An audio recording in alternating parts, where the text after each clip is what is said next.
Okay, can you guys hear me now?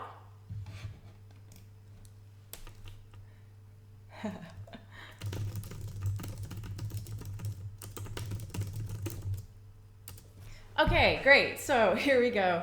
Now I'm going to do my little talk. I was just explaining how this is my very first live stream that I'm hosting myself. So I wanted to ask for your forgiveness for any technical problems. And guess what? We started with a technical problem because I didn't have my sound on. I believe that it's fixed. I see positive messages in the comment stream. So thanks so much. Oh my God, I'm okay, so here we go. I need to organize my thinking a little. During this stream, I'm going to be drawing and answering your questions as much as possible.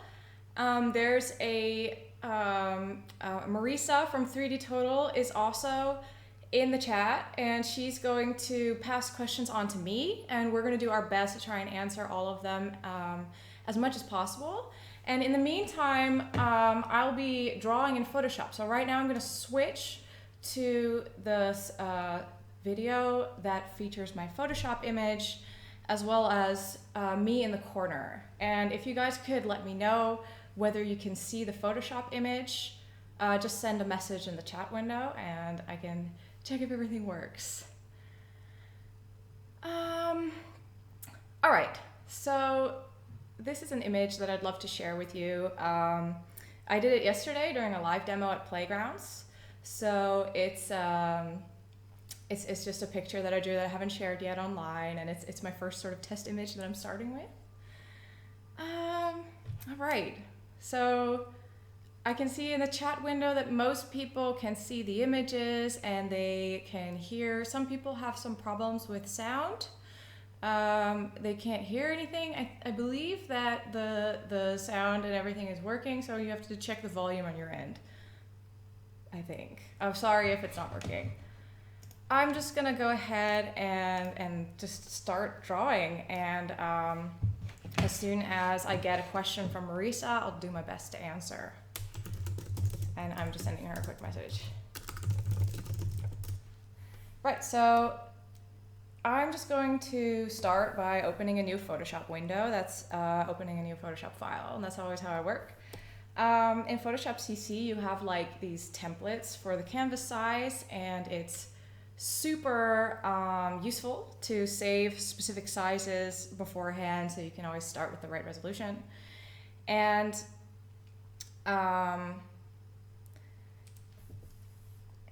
I always start with A3 horizontal, which is just the A3 size, and it's like set to horizontal. It's like a nice big size, and then you can always sort of like print out your images later on. So this is what I'm gonna start with. 1 second, I have to fix a technical issue with the 3D Total host.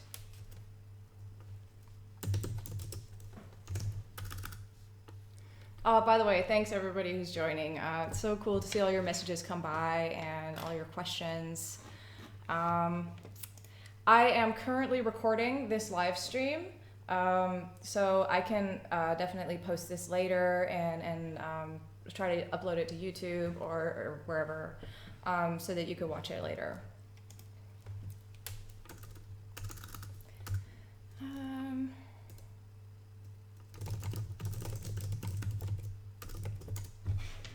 All right, so I'm just going to go ahead and sort of check out some of the questions that you've asked already.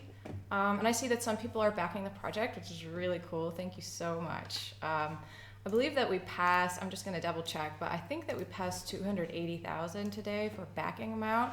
And that is just incredible. I really appreciate everybody who takes the time to back this project, and I really can't wait to share the book with you.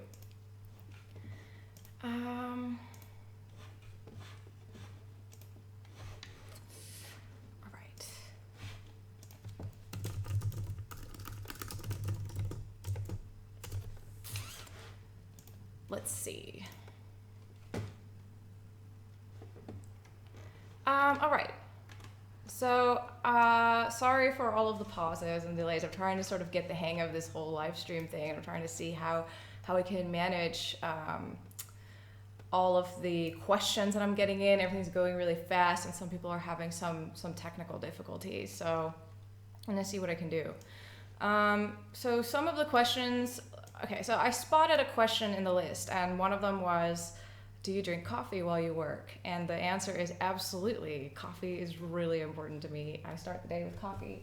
I still even have some coffee here. I have a really nice coffee machine in my office that grinds the beans and makes a fresh cup, and it's super important for me. I see in the chat that somebody, some of the technical issues are being solved when they switch browsers. So if you can't access the stream, definitely try a different browser if that's possible for you. Somebody asked, can we have more signed pledges for the book?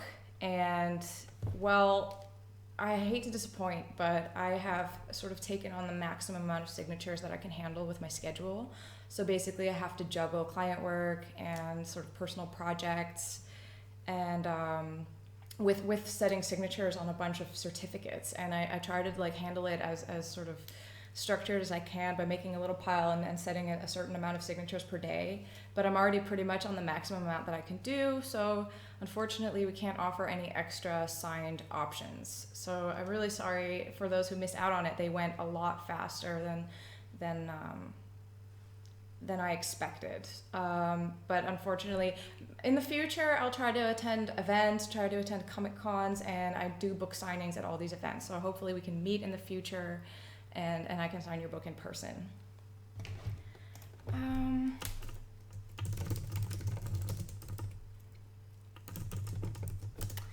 All right, so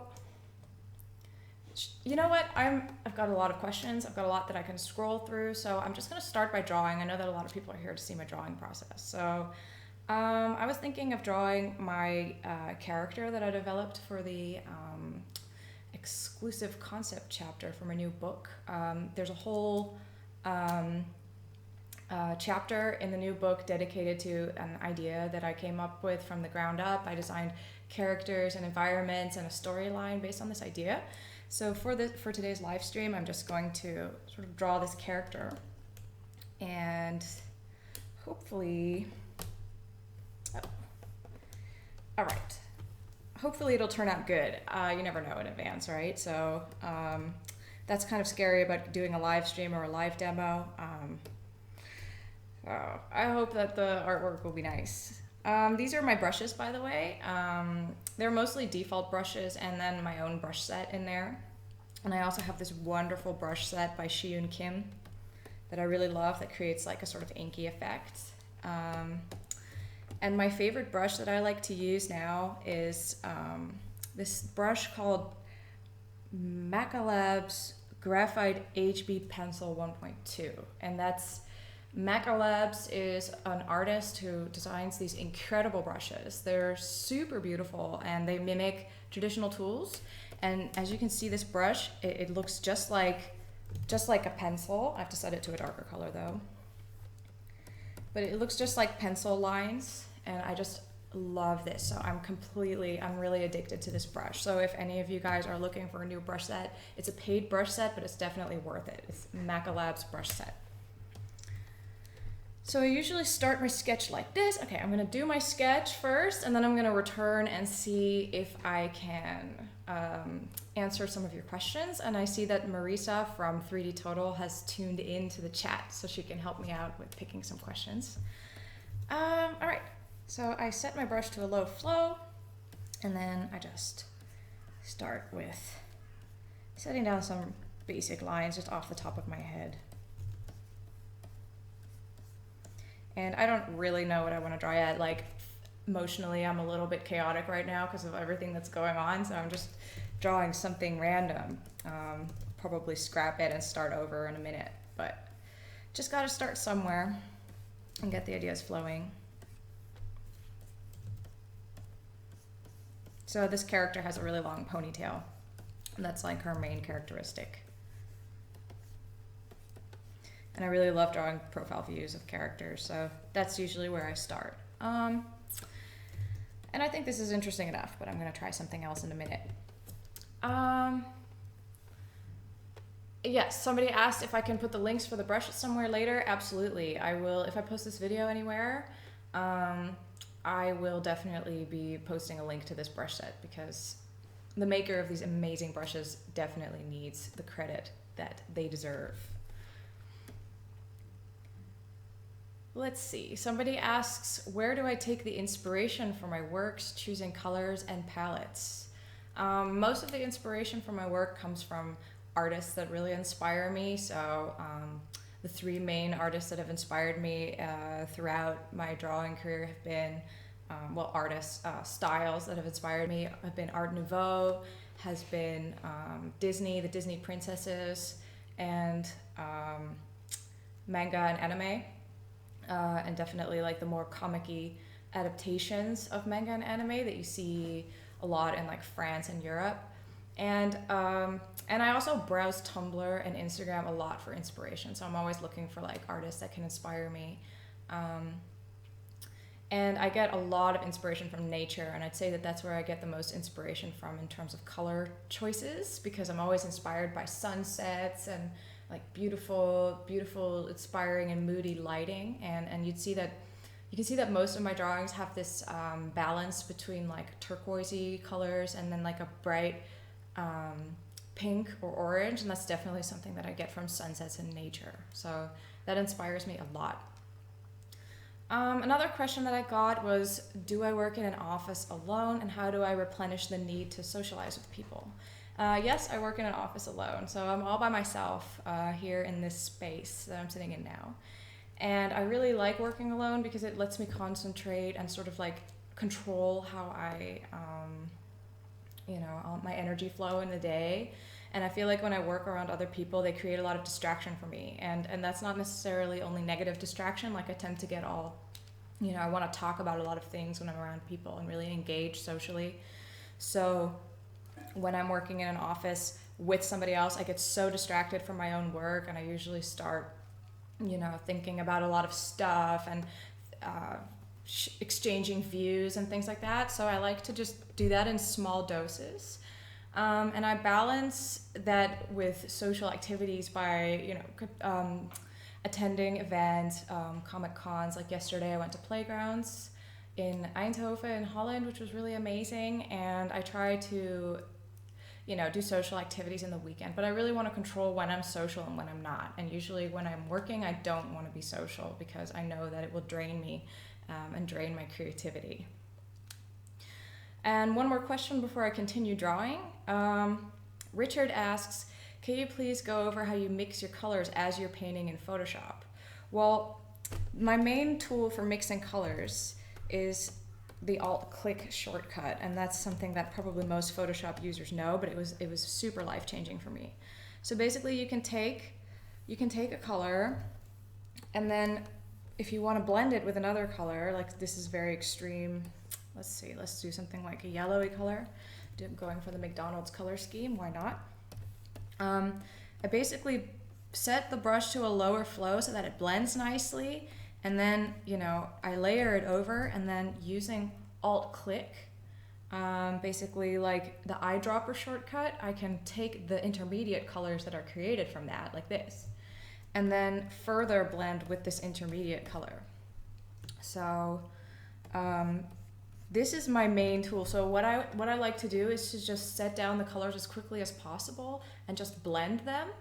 And then, so basically I want all my colors on the canvas as quickly as possible, and then I can just sculpt with color using this shortcut, which makes it all very intuitive, very easy to do. And I see that Andrew has posted a selfie, and I really love that. Thanks so much, Andrew, for posting a selfie. If you guys want to post your selfie in this chat window, I'd love to see them. It's so much fun. And I see that we have so many people in the stream now. We're approaching 1,000 people. That's really cool. I can't believe that 1,000 people are watching. Thanks so much for everybody who's joining.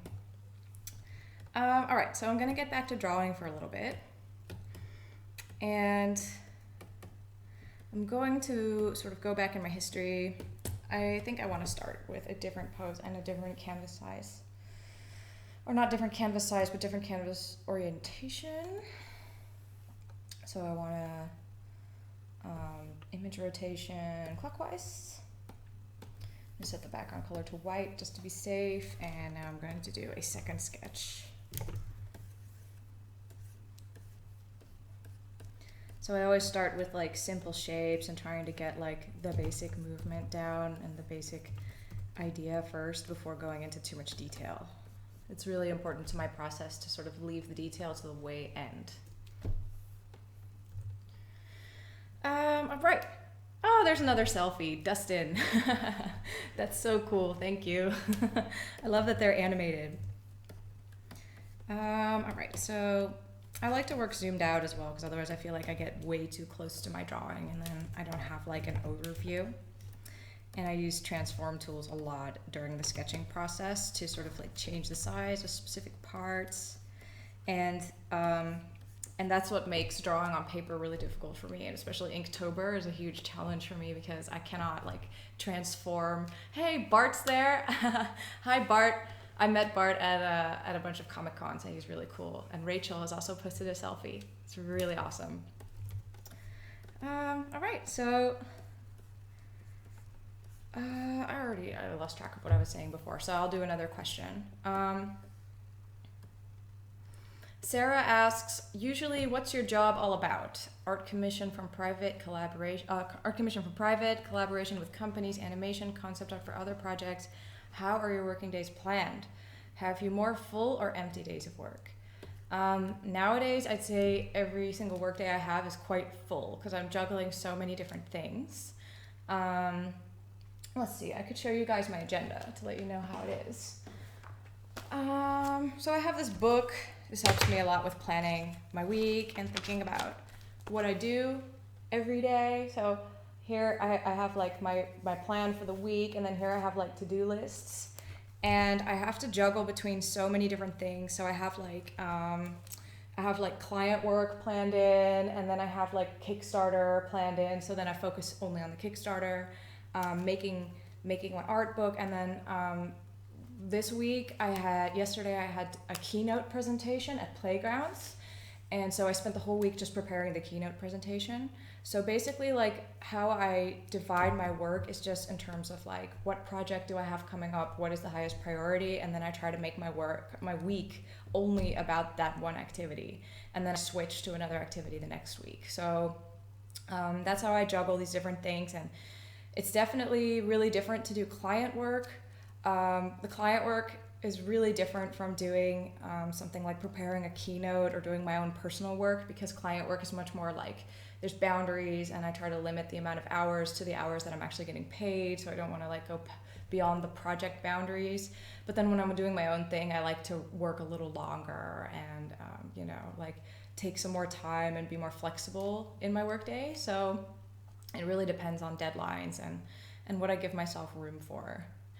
And I'd like to wave back to all of the people that left their cool selfie GIFs in the window. It's really awesome. All right, so I'm gonna go a little further with this sketch. So my character, she's sort of like floaty. So I'm thinking about drawing her in a way that emphasizes this. I wanted to create like this sort of surreal world really based on video games, especially. A lot of people pointed out that the artwork for this exclusive concept in the book looks a lot like the artwork from Journey, and that is no coincidence. I'm not a gamer, I've never played that game, but the artwork and the look, the surreal feeling and the style really inspired me when I first saw it. So I'm definitely into that kind of stuff, and you can see it in my work. And I love underwater imagery, so I'm always trying to like mimic that. So let's see. It's really wacky to draw while talking to people and while trying to answer questions, because it's like I'm dividing my energy a lot between these two things, but it's really fun at the same time.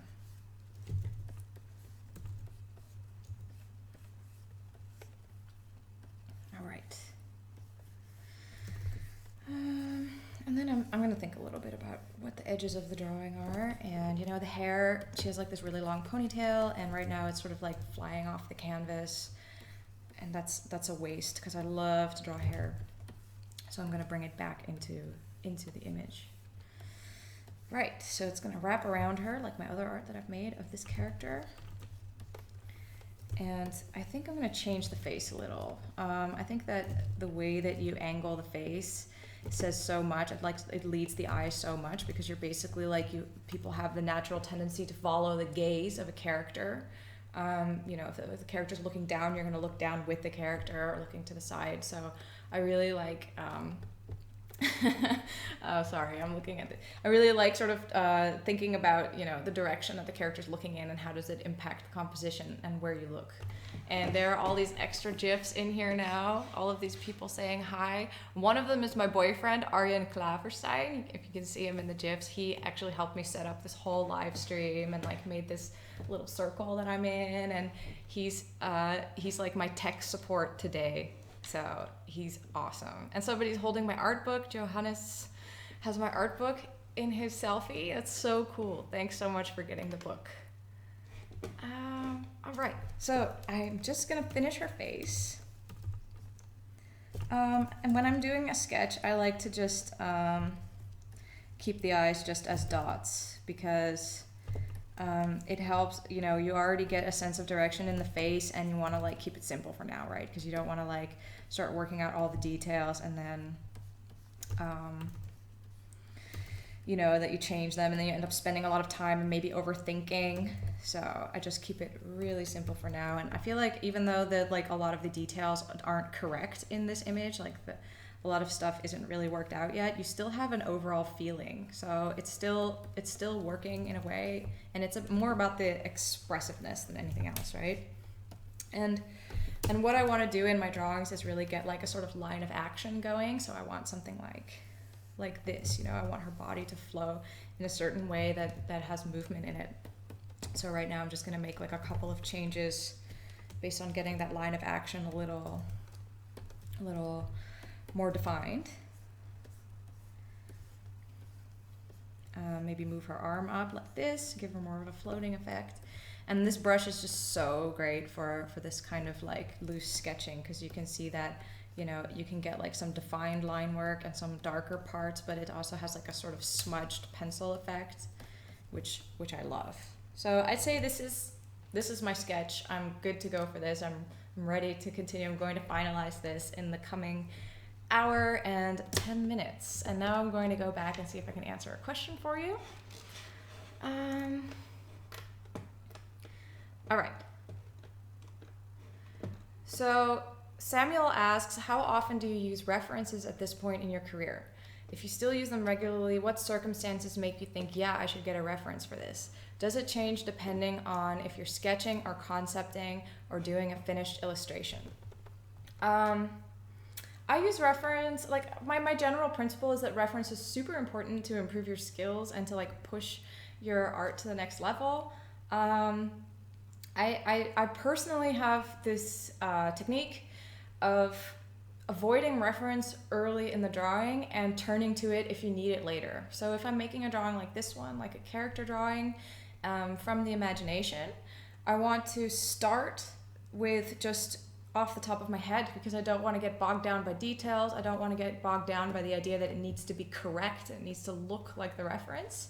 But then later, when I'm sort of approaching the finished drawing, I can see perhaps that I need a reference of a hand doing this because that's sort of what I was setting up, but maybe I'm struggling with it. So that's the point where I like to get reference in to sort of like bring my drawing to the next level in terms of detail, but I try to delay that moment as long as possible.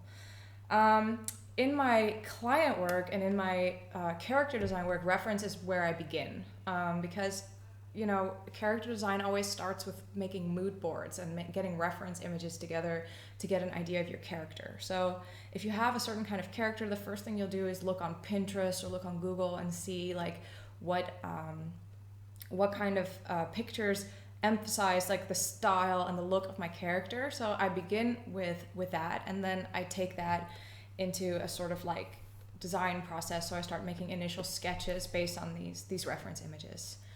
I'd say reference images are really just super important for for client work and for character design, and also for personal work, but then I always want to challenge myself to see how much can I do from memory.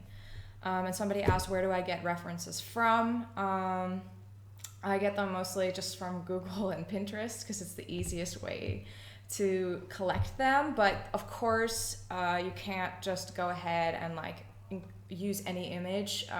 You can be inspired by images, you can collect them, but you can't like actually use them in your project unless you buy the rights. So when it comes to references for like textures and models, for models, I go to DeviantArt. They have a stock photo section where a lot of really great models put up reference pictures of themselves in different poses and that kind of thing. And on textures.com, you can find really great textures and reference images for like clouds and water and that kind of thing.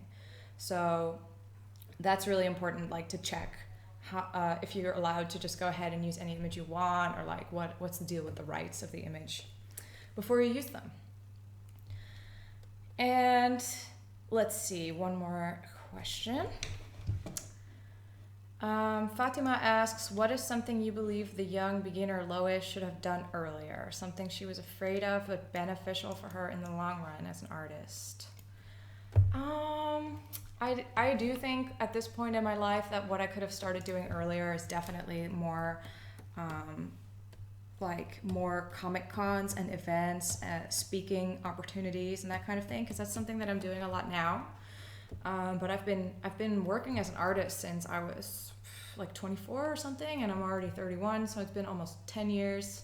I'm turning 32 next week, by the way. I feel very old. But that I've been at this for a while, but I always sort of hid behind my computer, and I never really went out into the world and connected that much with other artists or with people who follow my work. And I actually just started doing this in the last year. And it inspires me so much to talk to people, to talk to other artists, because it gets your creative ideas flowing, and it can be inspiring, but it's also like really cool to sort of, the internet lets you connect with so many people, and it's so amazing to meet them. So right now I'm seeing these selfies, I'm seeing all these people waving and saying hi that are tuned in, and it really makes me feel like really connected with the world. And that's something that took a very long time for me to get the courage to do. So that's what I would have started earlier. All right, so I'm going to sort of go into a little more detail in my sketch. And another thing about this brush that is so cool is that if you set it to like 3% flow, like quite low, then you get like this kind of effect. So it's very like soft. And I love sort of taking the sketch and then using this setting to sort of add a little more flowy lines, just a tiny bit of extra emphasis. It really helps to bring the sketch to like to make it more about the movement, and also add a little bit of directional lines and shading, which can be really useful when you're drawing the sketch in a little more detail. So now I've got a sketch that I'm okay with, and I'm going to start a new layer on top, and I will set my brush to a higher flow. Now it's like more intense, and then I can start sort of like working on the sketch a little more. So and I always start, this is something that I learned from my art teacher when I was 8 years old. So I had this really awesome art teacher from Bolivia when I was living in Virginia as a kid, and she like did these art classes at like a community center and later at her home, and we would always like go over there, and she always said, start with the eyes. The eyes are the first thing you draw.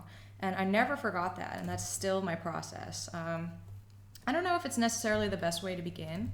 I just know that it never went away for me. It's just an automatic way of starting a drawing.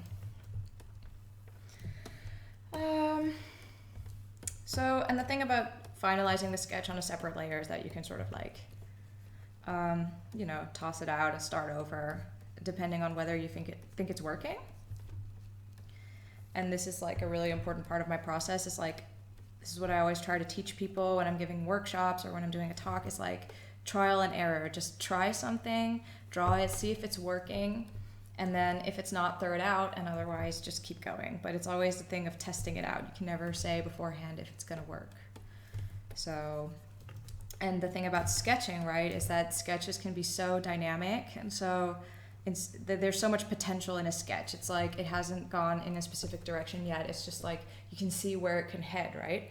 So as soon as you start finalizing a sketch, there's always a risk that you'll lose something. You'll lose some of the energy, some of the movement. So that's why it helps to draw on a separate layer, the more detailed sketch, because then you can basically do this. You can be like, okay, right, is this what I want? Is it helping? Is it sort of doing justice to the sketch that I started on that I really liked? Is it good enough? And also for me, drawing on a separate layer is really helpful because I always draw the head too big. It's like a mistake that I always make. As soon as I start drawing the features, I just have a natural tendency to move out from there, and then the head becomes too big. So now I can just very easily resize it like that. All right, so some more questions. Any advice you'd give to people starting to put their work out there on social media? Oh, somebody put their dog in the selfies. That's so cute. I love dogs. Okay, so social media. I think that the most important advice that I could give is to post consistently and as frequently as you can. But I also believe that it's really important to sort of not burn out and not become creatively stuck because you set such high standards for yourself. So there are people who are like, oh, I should draw daily and I should post daily. And to those people I say, if you can do that, good luck. But that might be too high of a standard for most artists to be able to achieve, because artists, just like anybody else, they need a break every now and then, and they need to recover. If you're like in a really creative phase, you might want to be drawing every day. That's what I did when I was 17, 18 years old and addicted to drawing. I drew every day. But now I don't, because I really need, to recover and get a break. But if you can draw every day and post every day on social media, that's ideal. And otherwise post semi-weekly, post weekly, just try to post as regularly as you can, and try like 2 or 3 different social media platforms and see which one is getting the best response and which one you personally enjoy using the most. I'm not on YouTube because as a social media user, I'm just not on YouTube that often. That's just not something that I use that often. And but I love Instagram, and I'm on Instagram all the time because I just love sort of browsing through it and clicking on stuff and liking pictures. And this is why I'm on Instagram so often. It's a natural platform for me to use, so I enjoy posting on it as well. So if you can post regularly on a platform that you like to use, and then sort of see how your work, how you like the interaction that takes place, and see what gets a positive response, then that's the way to just start building a social media presence. And personally, I recommend Instagram because it's so image-based, and it's a super engaging platform. So it's a lot about just liking pictures. So it's good for artists. And yeah, just see where it goes. Internet is changing all the time. Algorithms are changing all the time. So I could tell you like a bunch of rules and specific tips. Like I know that there are people on Instagram now that have these things called pods, which are like groups of Instagram users that comment on each other's Instagram posts so that they end up higher in the timeline. And those are like all specific techniques that I personally don't use because I just don't feel like taking the time and energy to learn an algorithm and then cheating it, basically. But if that works for you, great. But otherwise, I just think, I think that it's better to just test it out and try it and see what works for you. I kind of lost my train of thought there. Sorry about that. There's a lot going on. Somebody shared their drawing on the selfies, which is really awesome to see. All right, I'm going to see if I can answer a question and draw at the same time, because up until now that's not working out so well. As a graduate fresh out of art college, what would you suggest as a first major step to break into the world of freelancing and concept design? Well, it's tough because obviously when you've graduated, what you want to do the most is like, make a living off of your work, right? So you want to pay your bills. You might have to start paying back your student loans and that kind of thing. So that has a high priority. But if you have the time and the energy to create personal work and try to like get your portfolio filled with your own personal stuff and a mix of like finished stuff and sketches, I think that that's a really good way to attract clients. And I personally think that being active on social media is a really important part of networking and sort of connecting with clients. Because one of the things that I've learned is that clients, when they have a new project, so when they're like, okay, we have this idea for, I don't know, a post-apocalyptic game or whatever, the first thing they do is they go online and they look for reference images. They look for results from Google, from DeviantArt, from ArtStation, from Pinterest. They look for stuff that's in the genre that they're making for inspiration. And that's how I ended up working on a lot of projects, because they were like, look, we found your art when we were looking for inspiration and we hope that you can work on our project. So if you can create really good and interesting personal work and make sure that people can find it on social media, if it ends up in web results for searches, then you can connect with clients through that way. And then there's obviously always the old-fashioned approach of like sending your portfolio to companies you want to work at, you want to work with.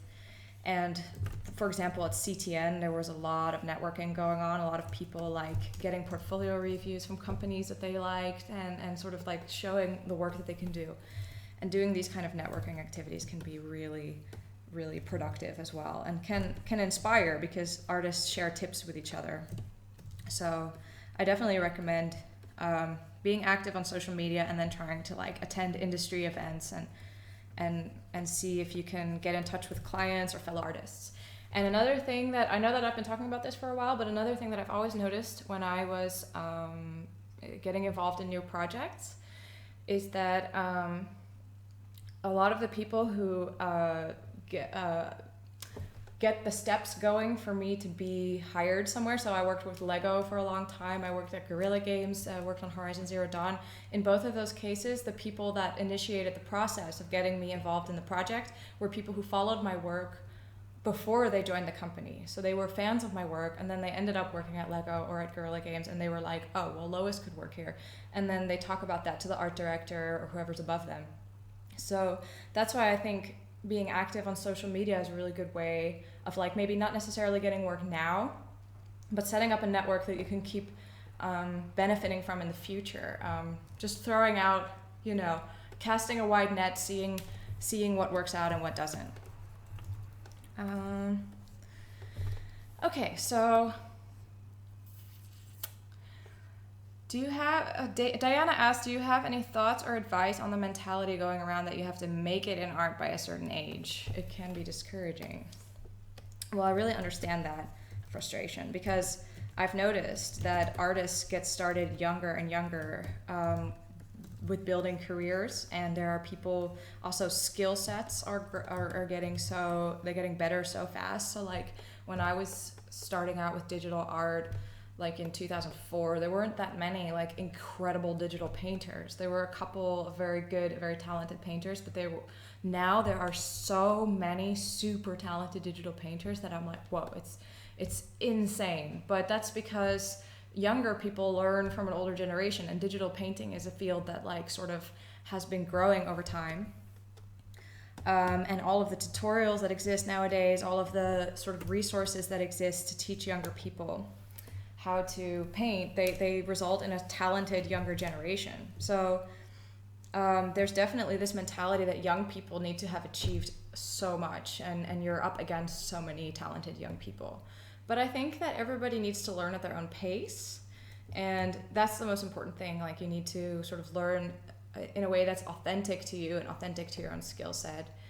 And I feel like in my industry, there's not that much age discrimination going on the level of like, if you're 20 and you don't have like amazing projects in your portfolio, they don't really care. If you're 40, they don't really care. Like I think it's unlikely that somebody like who's 70 or older would have a lot of digital painting skills, but if they did, they would be a good fit for a project. It depends on the quality of your portfolio. So I really think that you shouldn't pressure yourself.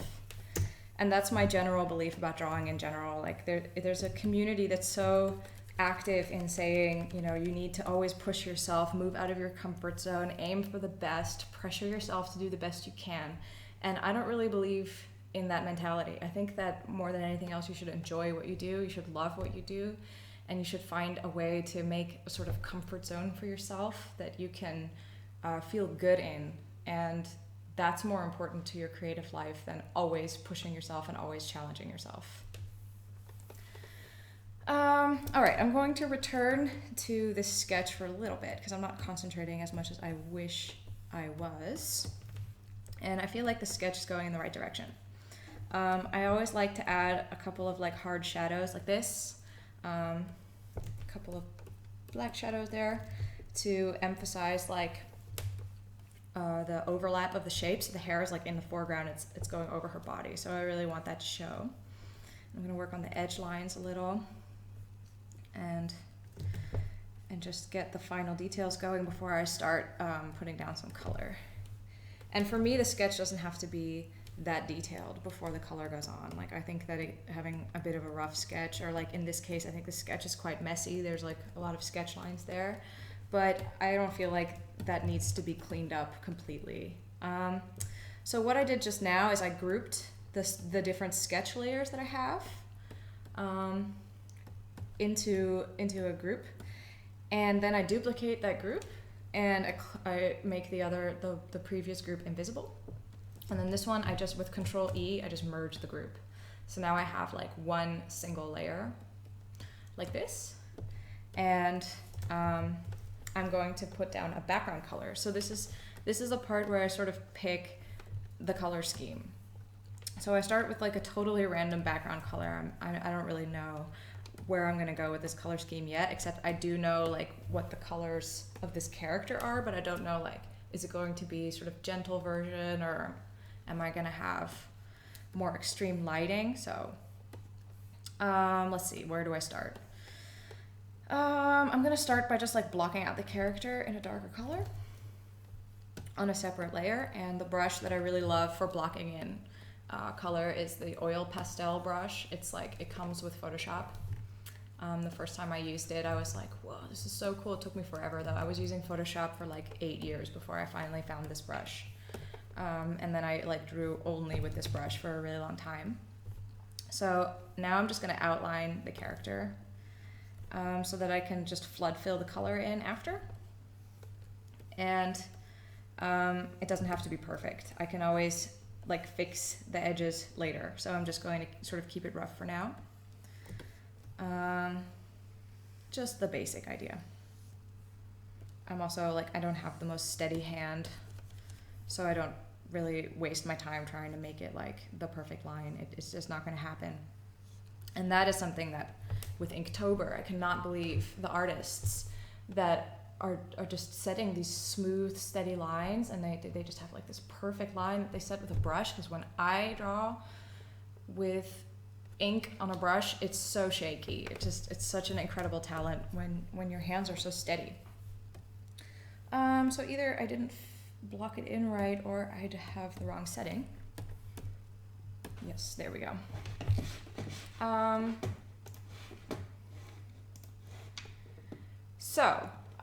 I see that there are more than 1,000 people in the stream, so thanks everybody who joined. And for those who are just tuning in, I'm making a drawing that's based on my, like an original character that I designed for my new art book. So I'm just going to make a quick sketch version because time is flying by. We only have 45 minutes left, so I need to work a little faster. So what I really like to do, so I pick a base color.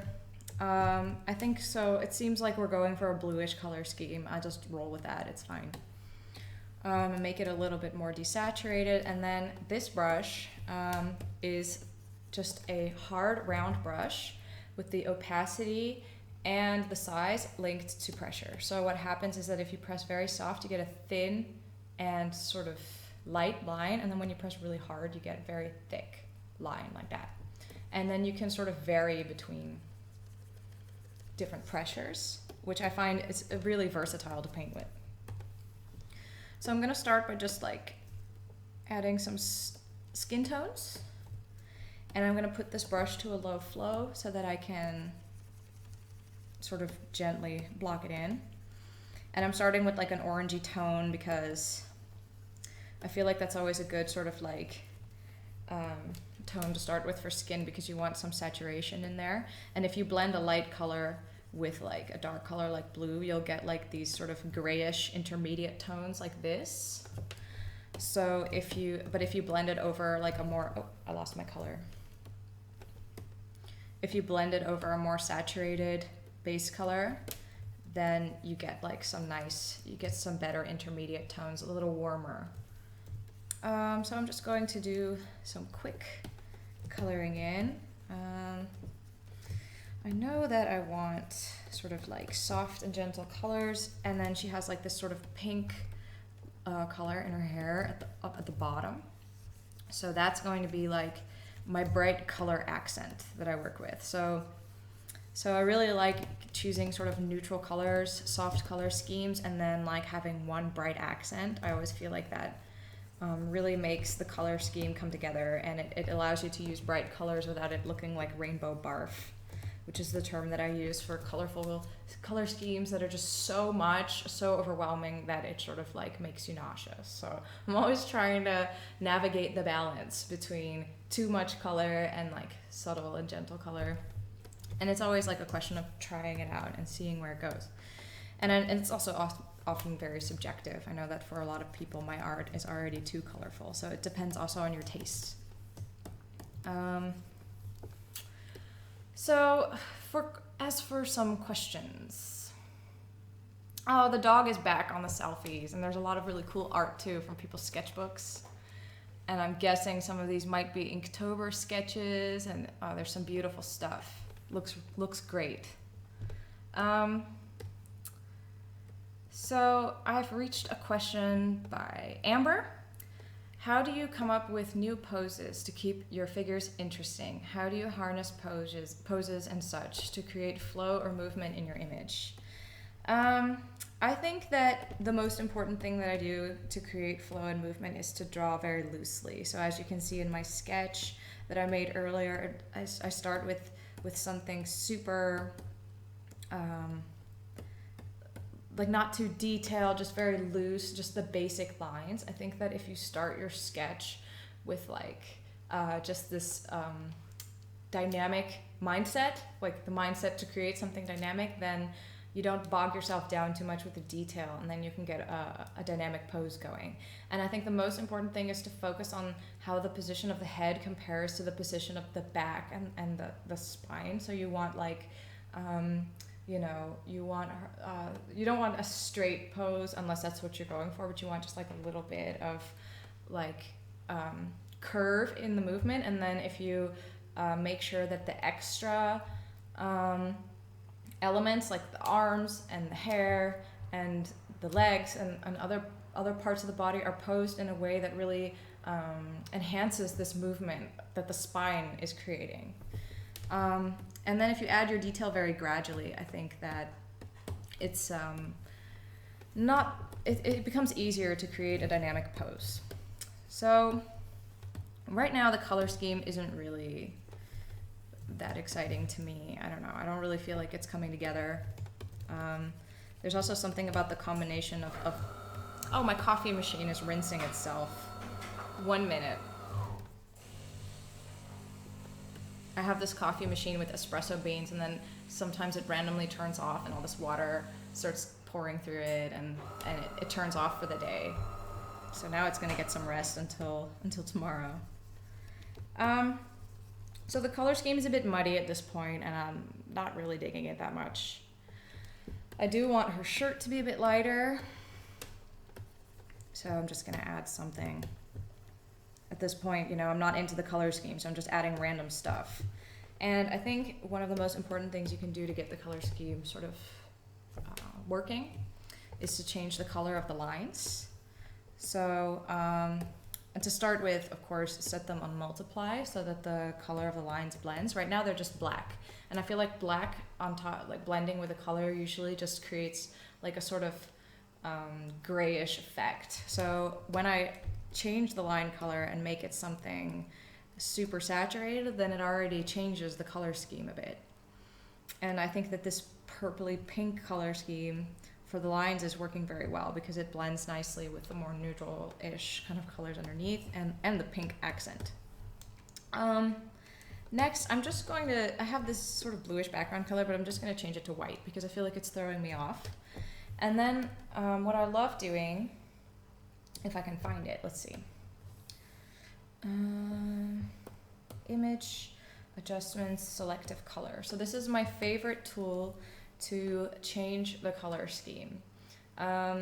What it does is you can pick like a range of color from this menu, and then you sort of play around with the sliders, and you can see that it makes subtle changes to a specific color range. So right now it's only changing the reds, and then it's not only like specifically red that it changes, but just the reds as a range, so it'll affect the pinkish colors as well. And I really like it because then what it does with these sliders is you slide them around, and then you just see like what happens to the drawing, what happens to the colors. Is it helping or not? And I feel like in this case, changing the pink accent to a bit of more like a reddish, tomato-y color almost, it works better. Yellows is a good one to change at this point because her skin tone is super yellow. So we can use these sliders to make her skin tone a bit more peach, a little bit more, you know, like it's not too yellow basically. And then blues is probably going to do a lot if I use these sliders because the base color is a sort of dark blue. And I really like, I'm usually very conflicted between like making it more bluish, like a sort of pure blue, or making it more yellowish, because I feel like both really work. So I'm usually at this point sort of trying some stuff out and trying to decide, okay, what direction will I take? So I'm gonna go for more of a yellowish tone here. The whites are always, I always like sort of bringing them down in the slider and making them a bit less, like making it more of a low light kind of effect, because I really like, I like it when there's not too much contrast. Like I like it when there's a lot of contrast in the colors, but not too much in the lighting. So that's just personal preference. And changing the sliders on the neutrals does the most, because this one is picking up a lot of the color tones as neutral. So basically moving these sliders around will completely change your color scheme. And honestly, like if you go for this color, I think this is a bit iffy personally. It's a little too much. It's like destructive. It ruins a lot of the colors. So I'm gonna try to sort of not slide all the way to the end, but just keep it sort of towards the middle and just test what works. I could go for something a bit more reddish, or I could make it a bit, I think that this is working.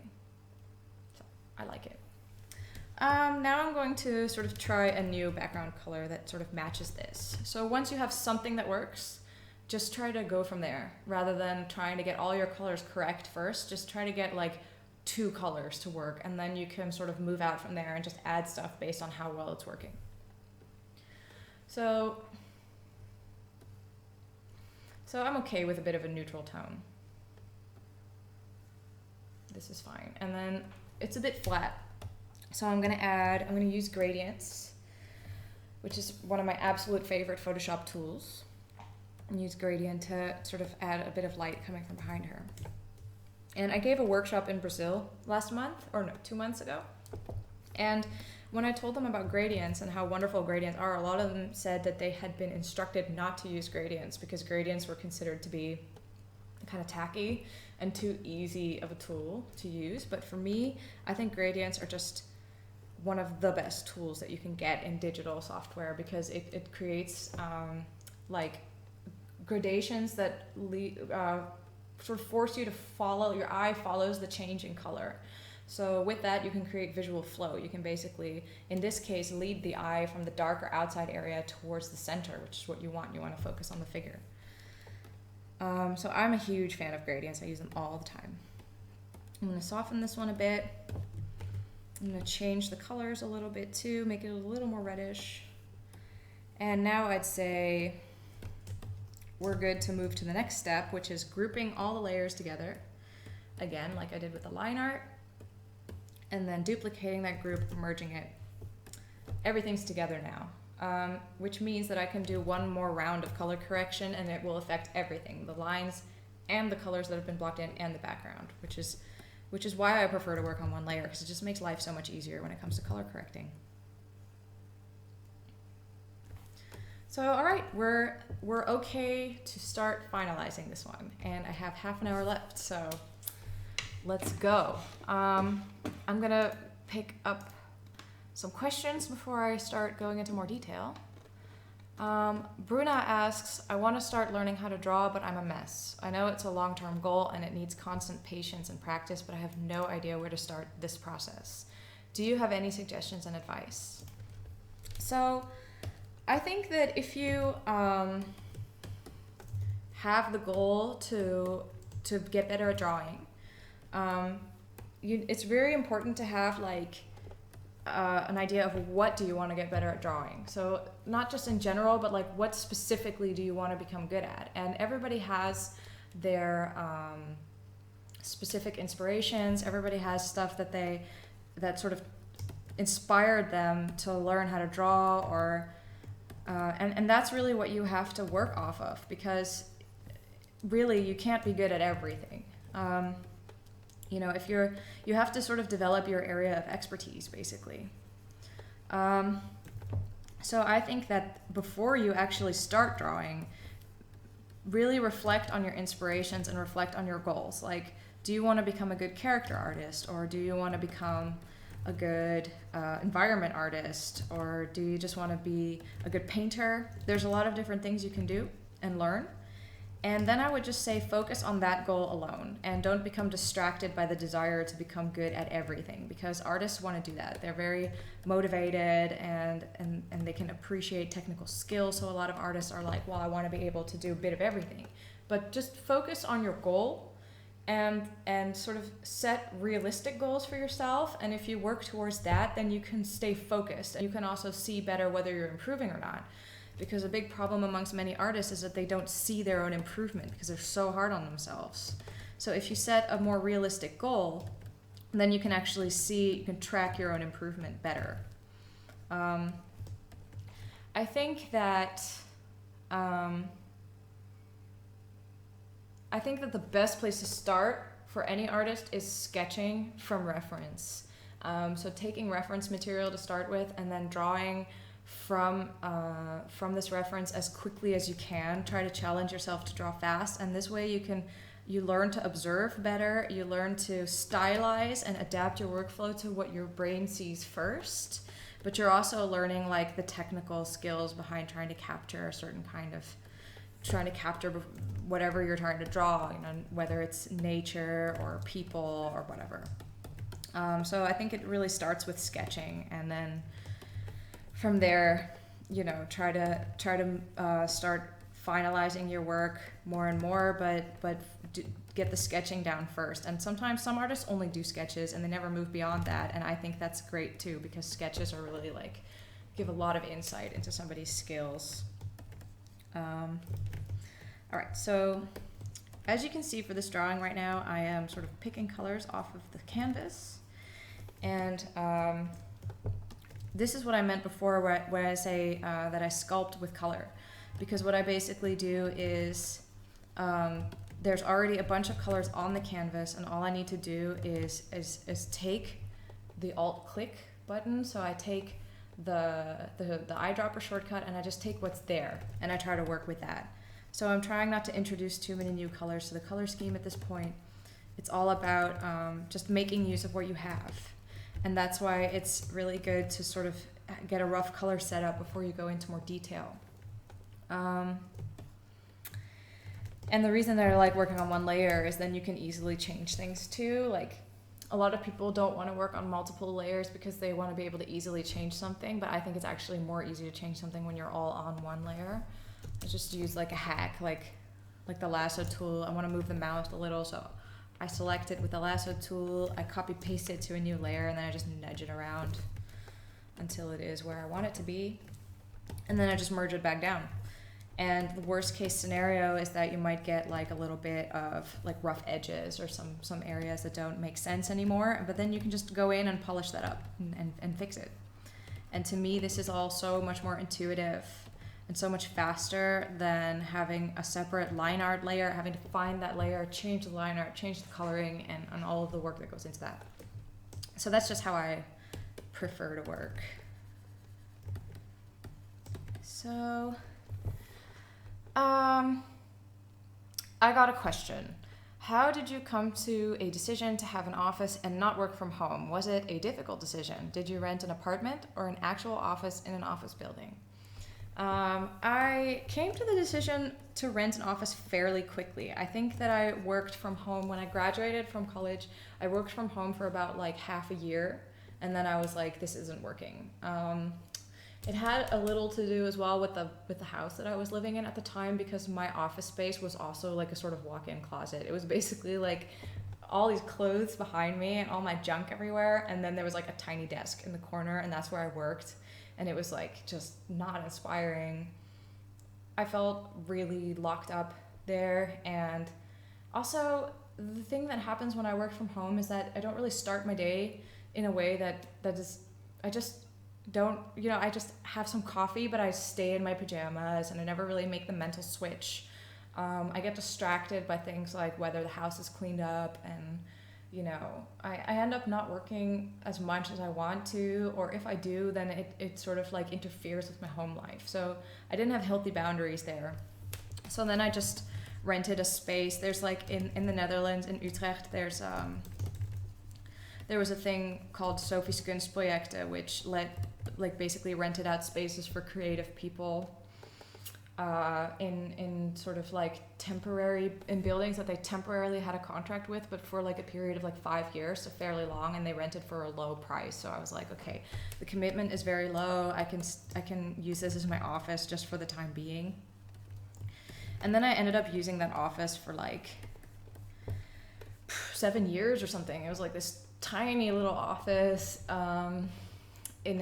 like sort of felt like an attic space, and that was my office for like a really long time. And I only recently, like a couple months ago, moved into an office that's bigger and actually has air conditioning and storage space and things like that. But I don't know, I don't really like change that much, so I'd rather stick to one spot that isn't the greatest, but it's something that I know and feel familiar with, than to sort of like move around a lot, especially when it comes to my workspace. So for me, it was a very easy decision, and I think it's really a thing that, like, if you can afford it, it's really a good move. But if you have a big house with a separate space and you can get into a different mindset when you go into that space, then that's also really great. It's just that I personally was not able to achieve that. The question from Mizuher is, do you ever learn to draw in a structured way like manicization or Loomis face proportion? Or have you always kept it intuitive? I have always kept it intuitive. I think at a time where I was like maybe at a point where I needed to be learning the classic type of drawing. So when I was like in a phase of rapid learning and a lot of creative inspiration, I wasn't really inspired by things like Loomis, by the anatomy books. My inspiration was like comic style, manga style, Disney. So I never really sort of picked up that workflow. I always had different priorities. My priority was always to just make drawings that were visually appealing and had like a sense of movement and personality. And I think that the stuff that you named is more technical and in a way also about personality, but not in the same way as animation. It's less pop culture, and pop culture was more my thing. So I never approached it that way, and I always felt kind of guilty about that, but now it's not really a problem anymore, because I get approached for having an intuitive style that's more stylized. So I've sort of accepted that this is my thing. Oh my god, Ben K artist or Bank art, I don't know. I'm assuming Ben K Artist posted a selfie saying it's 3 a.m. here. Oh, thanks everyone who stayed up late to join this live stream. That means a lot to me. That is so cool. All right. I'm going to go into a little more, I'm just going to focus a little more on painting right now because I want to sort of get this to some kind of finish level in the next 25 minutes because we only have 25 minutes left of this stream. And I'm going to paint hair because I know that a lot of people want to know how I paint hair. So I have a base color, bluish color, and I'm going to pick a highlight. I usually do it, I just pick it manually from the color picker. And the really important thing that the color picker does for me is it lets you compare your current color to the new one. And you can see like, okay, do I want something that's like a more saturated version or do I want something more grayish? And in this case, I want to go for something a bit more saturated, something that's sort of similar but more saturated because hair highlights are quite glossy and they tend to be a little more saturated than the base color. So, and I'm just going to start painting in like the basic highlight. And the thing about highlights of hair is that it follows the movement of the hair. So this, you can see that it's sort of following the movement as if it was a ribbon. And I always call this the ribbon shading method. So you want it to like follow the fold like a ribbon. As opposed to, you know, some people do like a more flat kind of highlighting system where they like would highlight like this, very straight. But then I think that this doesn't make it look like the hair is really moving, you know. So I'm just gonna follow the movement of the hair like this. And now I've got myself sort of a highlight. Is it where I want it to be? I don't really know. Now that I've done it, I think it might be wiser to put this highlight over here. Yeah, I think that that makes more sense. So once I have this, I'm gonna take the base color and sort of like paint a little over the edges of the highlight. And what this does is it makes the highlight is following the edges more and it's more limited towards the center. And then I break up the highlight with some strands. And what I want to do is break up the hair in a way that isn't too uniform. So this is the same as with the highlight. I don't want it to be like in the middle like this, because to me this doesn't really add anything. You might as well not have it. But if you do something more like, for example, like this, or like this, then you can really envision the hair moving. And then you can break it up into some smaller sections. Not all of them have to be equally emphasized. So now I have something that I like. And then, so the thing about drawing is that once you have something sort of that you like, you can use what you see to inspire you to add more detail. Because now I'm like, okay, I like what I'm seeing. So now I can picture sort of like extra strands going here. And I'm not drawing this extra strand because I was planning it in advance. It's more that once I drew in that highlight, I could just picture it being there. It just made sense. So it's a lot about drawing it and then testing how well it works. And then, you know, the movement is going like this, basically.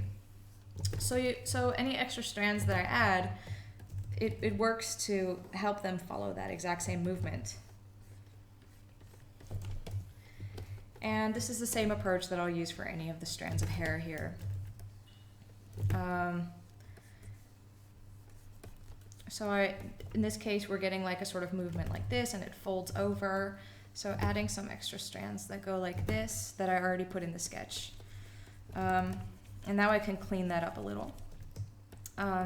This helps sort of the viewer think about how does the hair move off screen.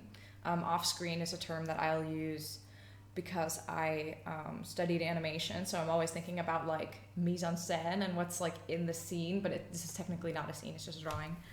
But you want to like, you know, give people an idea what's happening where you can't see it, and to give the idea that this character is alive beyond the borders of the drawing. And the thing about these sketch lines, right? I know a lot of people are afraid to keep their sketch lines in the drawing.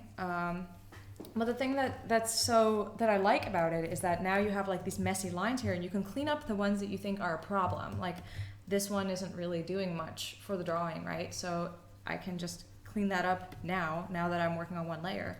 But some of them are really nice to keep. I think having these lines here and here, they really sort of spark the imagination. They make you picture loose strands of hair, so there's no reason why we have to get rid of them, basically.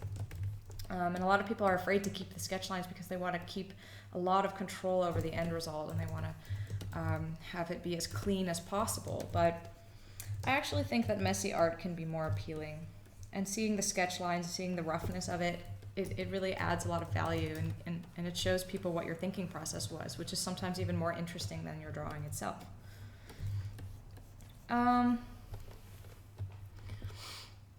Rachel McGregor asks, do you have any rules or tips about composing your artwork? Any more rules about the line of movement and where the eye is drawn to? I have a lot of ideas about what I call visual flow. I actually, like I said, I gave one of my first long workshops 2 months ago, and the whole part of it was just about visual flow and composition, because it's really important to me that every single thing that you add enhances a sense of visual flow.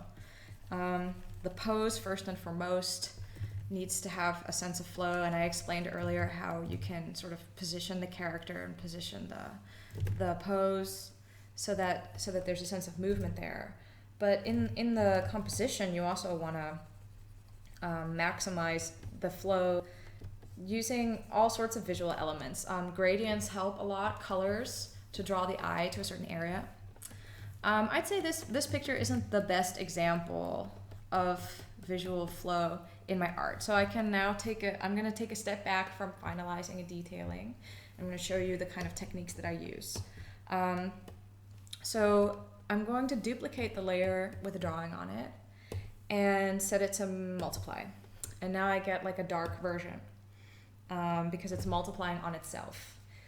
And then I add a layer mask. And what the layer mask does is it basically like allows certain parts of the layer to show and other parts are hidden. Basically, everything that's white, you see the layer mask here, everything that's white is showing and everything that's black will be hidden. So I'm going to invert it right now. Now everything's hidden because the mask is black. And I'm going to use a gradient to bring certain parts back into the drawing. So I'm going to sort of darken the edges. And to me, this is already a thing that really adds to visual flow, because what you're getting is an emphasis on a specific area because it's lighter. So you're seeing more, you're drawn to her face and her body because they're sort of in light and the outside areas are darker. And in this case, I think it's looking a bit bleak and a little bit desaturated. So I'm just going to saturate this multiply layer so that there's more of like a pleasant, fresh blue around the edges. And this is already helping a lot. This is already helping the viewer decide where to look. Another thing is color perspective. Color perspective is when, like if you take a picture of mountains, you can see that they get sort of grayer and grayer towards the back. The further away they are, the more soft gray, cool colors you'll see. And the closer something is, the warmer it tends to be. And this visual principle helps a lot to basically show the viewer of your drawing where to look, because they will gravitate towards the accent color and often the warm color. And you can already see this happening in my drawing because one of the first things you notice is like these bright red and pink accents against a cooler color scheme. So this is already putting color perspective into work. And what I'm going to do now is on a new layer that I set to overlay, I'm going to put a circular gradient and sort of like decide, okay, where do I want people to look? That's here, her face, this area. And then I put like a yellow gradient. And as you can see, this is not working. It's obviously way too bright. But if you set it to a very low opacity, it becomes much more subtle. So I have it on 20. My phone alarm is going off, which means we have only 15 minutes left. I'm gonna try to work very fast. All right, so now we have the eyes being drawn a little bit more to this area than before. This is already making a big difference. So I think your color choices need to be based on where do you want people to look, where is the eye being led to, and I think it's also really important for your compositional choices to do that. So in this case, we have like the hair really determining the composition. I do think that this composition is a little off balance. I think we have a little bit too much empty space here. And the common techniques that I use, I mean, I could crop it and see if that helps in any way, but I don't really know if that is helping. Or you can add visual elements, and any visual elements you add need to sort of like enhance this composition. The color scheme is fairly dark, so I'm just gonna take like a very light color and sort of like add maybe some flowing lines that sort of mimic the flow of the hair and see if that's working. And then obviously this is on a separate layer, so we can just erase certain areas. Something like this already helps fill up the space. It's purely decorative. It's just meant as like sort of a way to give some life to the drawing. And I kind of think that it's working. This is one of those things where you just got to try it and be like, does it work or does it not? And then drawing it on a separate layer is really useful, because then you can just change the color based on what's working. And yeah, I really like this sort of minty accent. And another thing, I guess, that I can do to sort of fill up this empty space over here and do something with this area is I could add a rim light. So what was really interesting when I gave my workshop a couple months ago is that I got a question from one of the students asking me, like, how do you set up the lighting? And I was like, well, I don't really set up the lighting. Like, I don't really have like an idea of that beforehand. I just sort of wing it. And this artist was incredibly talented, the person who asked me this, and he had very like good method of like setting up the lighting, thinking about ambient occlusion and highlights, things like that. And I felt I was like, oh, well, you know, I didn't even think about that really in my tutorial. I was thinking more like, how can you set up every visual element just to lead the eye? And lighting is a very important part of it, but you don't have to approach that too technically. You can also approach it intuitively and see what you can do as you go along. So in this case, one of the tricks that I use most often is just a bright rim light, which is basically just adding a light edge, basically mimicking the effect of like a light that is like behind her slightly and illuminating just one side. And I always like this effect when the color scheme is like quite dark. This is the color range in this drawing is a little on the dark side. And then if you add this bright highlight, it just suddenly pops. And you can create so much three-dimensional feeling with it. You don't have to add it all over the drawing to the same level of intensity. You can sort of be picky about where you want it to be, because it doesn't have to be like all along here either. Maybe that doesn't necessarily work. Maybe it's okay to just have a little bit of a highlight here, maybe a little bit behind here, and that's enough. And I feel like a rim light like this already sort of like creates detail intensity in this area that and brings a little bit of depth. And whenever you add an element on a separate layer, always just open hue saturation and just play with the sliders and see like what works and what doesn't. I have this layer set to screen, so it's going to blend with the colors underneath.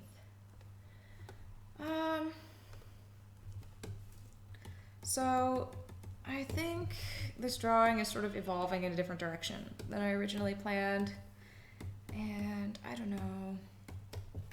I do like it, but I am sort of like struggling a little bit with the color scheme. Whether I really like it, I don't know if I do. So I'm just going to one last time bring all the layers together in a group, duplicate it and merge it, and then try selective color one more time.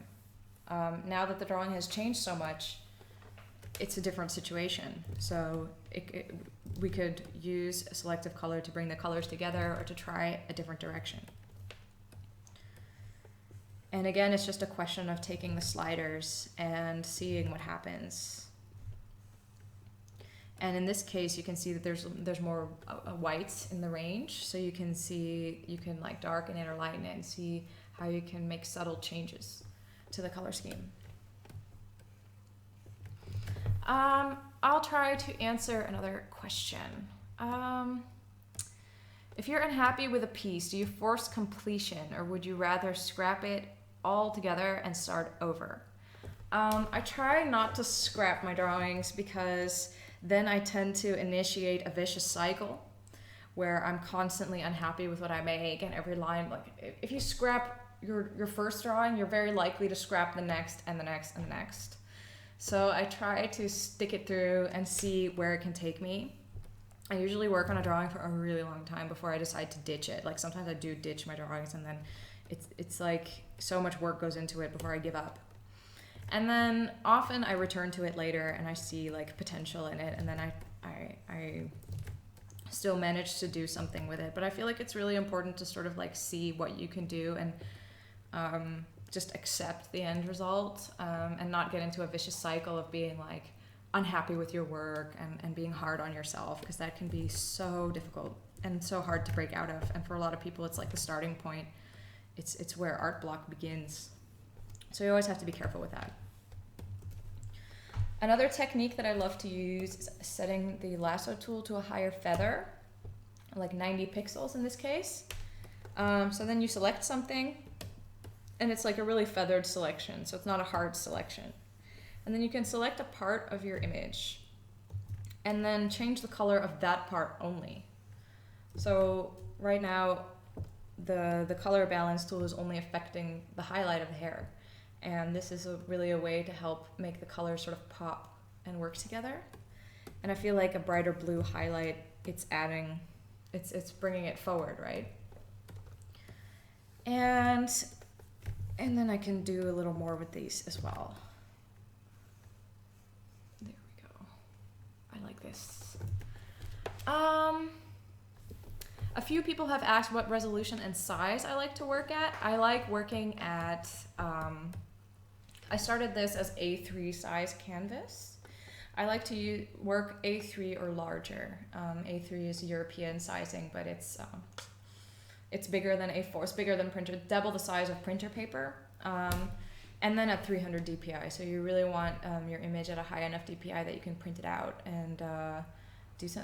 You know, when I was first starting, when I was first learning digital art, I drew a lot in Akaki, which is like this web applet that let you draw 300 by 300 pixel drawings, and I thought that was so cool. I loved the look, but I found out later that I couldn't print them because they were so tiny. I do actually have some of them in the Art of Loish, my first art book, but they're really tiny. They're just like a little mosaic of drawings, and I really just didn't understand, you know. Oh, somebody just sent a message saying, Loish, please save. I will save. That's fine. I don't know if you guys know, but let's see.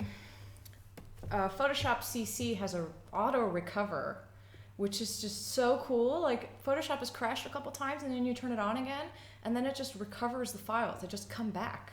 And I couldn't believe it because I have lost so many files in earlier versions of Photoshop. I spent days crying because I would lose hours of work because Photoshop would randomly crash. And now that Photoshop CC has this recovery option, I don't worry about that anymore. And it's really just like such an improvement in my life. I never knew that my life could be that much better as a digital artist, but it got better. All right, so we have 5 minutes left. So let's see what we can do in this 5 minutes. I can definitely work a little more on the facial features. I think that, I like this drawing. I think I'm going to try and finalize it later on my own sometime. And then for everybody who joined the stream, you can see how I set it up and how I started. Because, from this point on, it gets kind of boring. It's really just refining, adding detail. I know some people love to watch that. Me personally, I always find that it's the most tedious and boring part of the drawing process. But basically what I'm doing now is I just set my brush to a smaller size, and I just I pick colors off the canvas. It's my general rule, and I just add more and more finer detail. And sometimes in some, especially in the face is sort of missing the color that I wanted to have. So I'll use the lasso tool and the color balance to bring that back into the face. Maybe a smaller size. There we go. So we have a bunch of questions.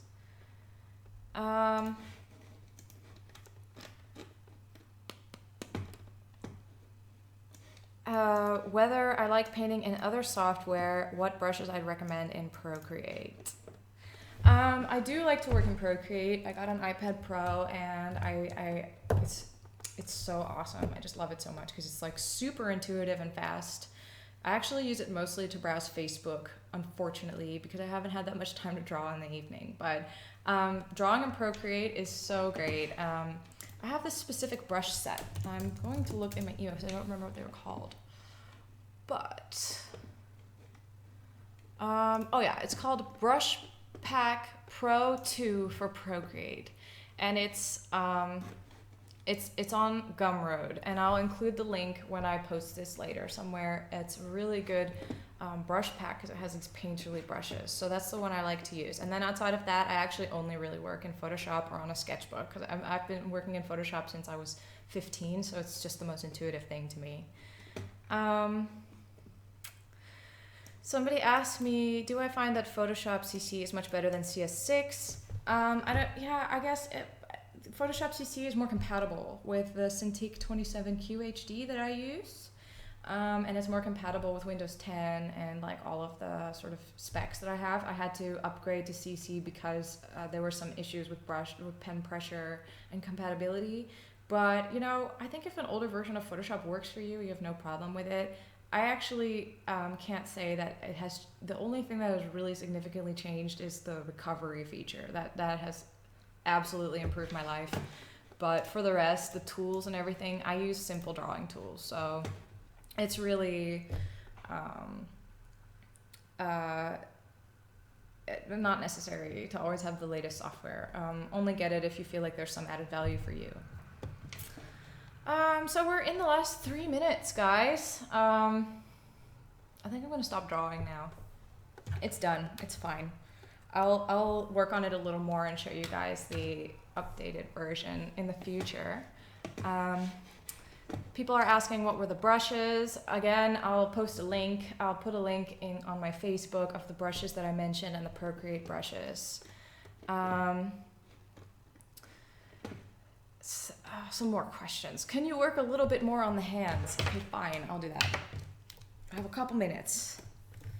So, the most important thing with the hands that I do is if you start with a dark base color, I just highlight the knuckles a little bit, and then I take like a sort of softer, like a lighter color there, and then I use it to sort of blend in the top of the hand. And then I draw in the details. This always helps me sort of like put into perspective which fingers are where. And I usually do some kind of bend in the fingers. I know that fingers have like 3 segments, but I usually go for 2 because I just go for like a more cartoony approach, I guess. And then I just sort of like try to get the details correct. I draw like some circles for fingers, for nails. All right, so I hope that's good enough. I would spend a lot more time on this if I had it, but this shows my basic process. Somebody asks me, did drawing digitally help you improve your art, volume, and color? Absolutely. Drawing digitally helped me learn almost everything I know about drawing because it lets me undo, it lets me go back, change, adapt, try different color combinations. And it's always been like a sort of safe space in which I could learn these things. And I find traditional tools to be a little more, permanent. Like when you draw something, that it is what it is. And digital art is more flexible. So for me, it's been incredibly helpful. Will this image end up in the new book? Unfortunately not, because the deadline for submitting the material was last month. I believe it was the week of the Kickstarter launch or the week after that. So I already put together all the art, and I'm really happy about that because now I can focus on the Kickstarter campaign, and also I just really can't wait. I know what's going to be in the book. I put together the sketches, I scanned all the stuff, and I just can't wait to share it with you guys because I think that it's just the best collection of work that I've put together so far. So I really can't wait for you guys to see it. All right, so time's up. I feel kind of bad ending this stream because so many people are here, and it was so much fun to share my process with you, see your awesome selfies come by, and oh, I really need to take a screenshot of this before I close this because this is so cool and just so heartwarming. All right, I saved the selfies. I'm gonna leave. I feel so bad, but okay, I have to go. I have to eat and sort of get ready for relaxing this weekend because it's been an insanely busy week for me. But thanks so much to everybody who joined. Thanks so much to everybody who backed the project and who ordered a book. Thanks so much just for all the support, and I will definitely update you guys on the process of this drawing and send a message on my social media to thank everybody once more. All right, so have an amazing evening / morning / afternoon, wherever you are in the world, and let me know if you enjoyed the live stream. Let me know if you'd like to see more of this kind of stuff, and any feedback that you have for me is more than welcome. All right, I'm ending the live stream. Bye.